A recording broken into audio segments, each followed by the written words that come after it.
Kemudian apa juga kaki. Baik. Sekarang akan kita ambil sifatul asabi'. Allah Azza wa Jalla memiliki tangan. Dan Allah Subhanahu wa taala memiliki jari-jari tangan layak dengan kebesarannya. Laisa kamitslihi syai'. Sebagaimana kita mengatakan Allah mendengar tidak sama dengan pendengaran makhluknya, ini juga sama. Allah punya jari-jari tidak sama dengan jari-jari makhluknya. Apa bedanya? Al-kalamu fi ba'dis sifat kal-kalami fi ba'dil akhar. Apa iman kita terhadap satu sifat, itu juga iman kita terhadap sifat yang lainnya. Baik. Hadhihi sifat Allah memiliki jari thabitah bid-dalil. Berdasarkan dalil yang sahih yang telah diriwayatkan oleh Imam Muslim dalam sahihnya, anna Rasulullah sallallahu alaihi wasallam qala, Rasulullah sallallahu alaihi wasallam bersabda, inna quluba bani Adam kullaha baina isbi'ain min asabi'ir rahman.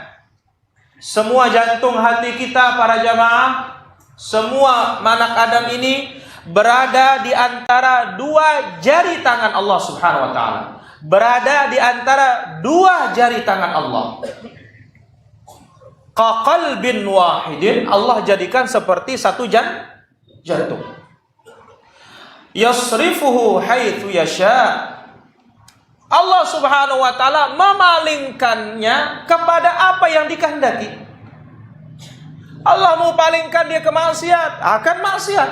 Dan Allah Maha tahu memang hambanya itu senang maksiat. Assalamualaikum warahmatullahi wabarakatuh. Bismillah walhamdulillah. Wassalatu wassalamu ala rasulillah. La hawla wa la quwwata illa billah, amma ba'du. Kaum muslimin yang dirahmati Allah Subhanahu wa ta'ala, kekeliruan di dalam memahami nas-nas Al-Quran dan hadis yang berkaitan dengan sifat-sifat Allah dapat berimplikasi serius terhadap kemurnian akidah umat Islam. Pemahaman yang menyimpang tersebut berpotensi menyeret sebagian kalangan kepada konsep teologis yang menyerupai akidah kaum pagan Yunani kuno yang meyakini keberadaan dewa-dewa yang berfisik.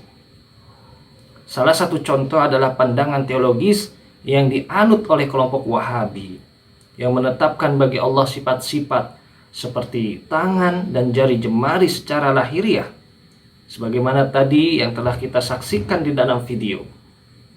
Mereka menolak pendekatan takwil maupun tafsir makna untuk memahami ayat-ayat dan hadis-hadis tersebut, serta mengharuskan umat meyakini keberadaan sifat-sifat tersebut secara literal, meskipun mereka tetap menyatakan bahwa sifat-sifat tersebut berbeda dengan yang dimiliki makhluk. Pandangan semacam ini secara tidak langsung telah menisbatkan keberadaan fisik kepada Allah, suatu bentuk penetapan yang bertentangan dengan prinsip tanzih. Apa itu tanzih? Tanzih adalah mensucikan Allah dari segala bentuk keserupaan dengan makhluk. Kelompok Wahabi seringkali mengklaim bahwa akidah yang mereka anut adalah representasi dari akidah salaf ahlus sunnah.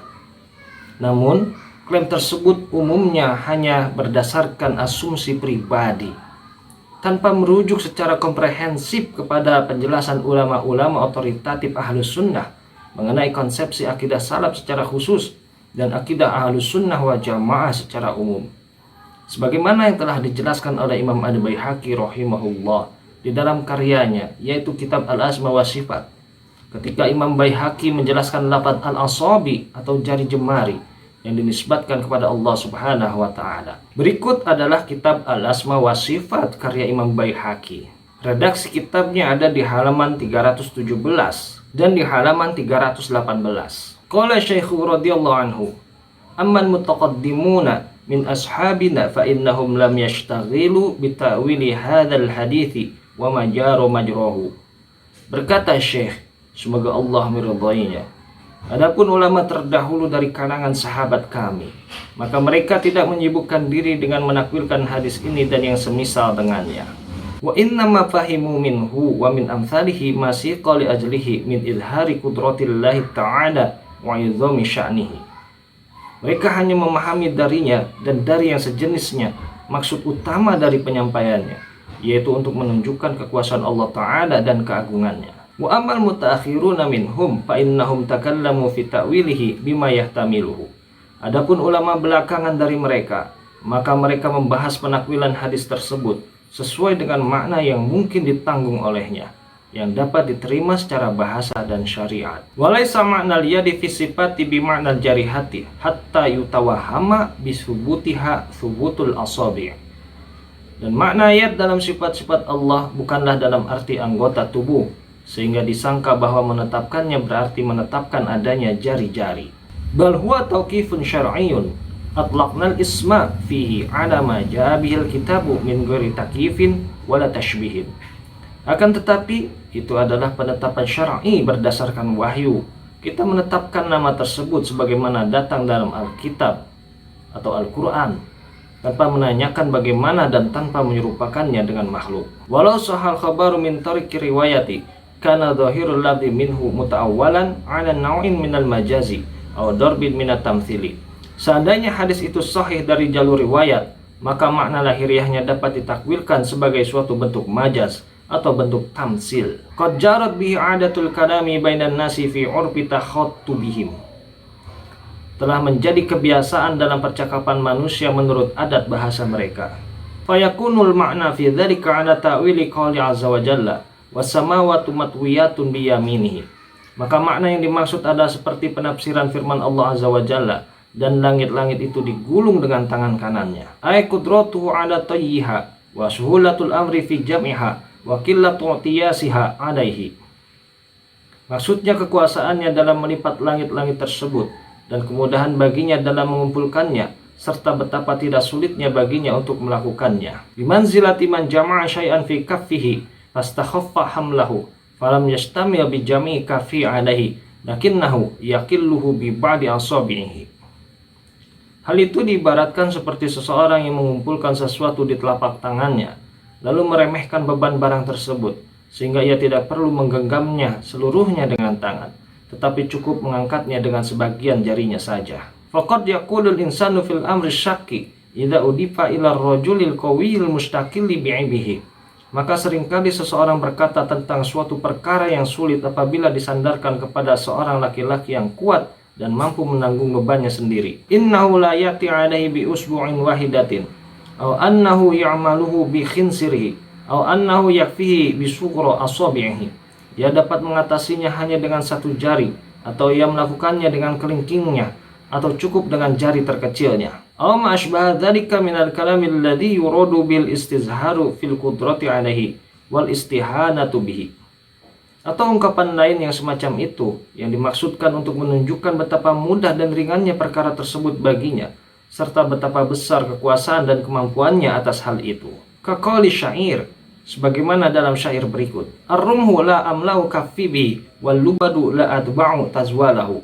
Tombak itu tidak perlu aku genggam penuh dengan tanganku, dan aku tidak perlu mengejar pergerakan musuh yang menggunakan pelindung. Yuridu annahu la yatakallafu an yajma'a kaffahu fayastamila biha kullaha 'ala rumhi lakin yat'unu bihi khilsatan bi atrafi asabihi. Maksudnya, ia tidak perlu bersusah payah menggenggam tombak itu sepenuhnya dengan tangan, tetapi ia menikam musuh dengan sembunyi-sembunyi menggunakan ujung jarinya saja. Berdasarkan penjelasan Imam Al-Baihaqi, dapat disimpulkan dengan jelas bahwa prinsip-prinsip akidah yang dianut oleh Wahabi menunjukkan perbedaan yang mendasar dengan akidah para ulama Ahlus Sunnah wal Jamaah, baik dari kalangan generasi salaf maupun khalaf.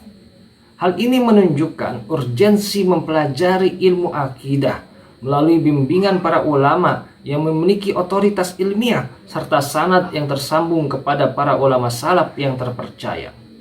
Tanpa pendekatan yang demikian, tidak tertutup kemungkinan seseorang akan mudah terpengaruh oleh dakwah sebagian ustadz yang mengklaim mengikuti akidah salaf Ahlus Sunnah, padahal substansi ajaran mereka menyimpang dari prinsip-prinsip yang diwariskan oleh ulama otoritatif. Semoga Allah senantiasa menjaga umat Islam dari pengaruh dakwah yang menyesatkan dan tidak berdasar kepada tradisi keilmuan yang sahih. Amin ya rabbal alamin. Demikian yang dapat saya sampaikan. Mudah-mudahan menjadi ilmu yang bermanfaat. Allahu a'lam bishawab. Wassalamualaikum warahmatullahi wabarakatuh.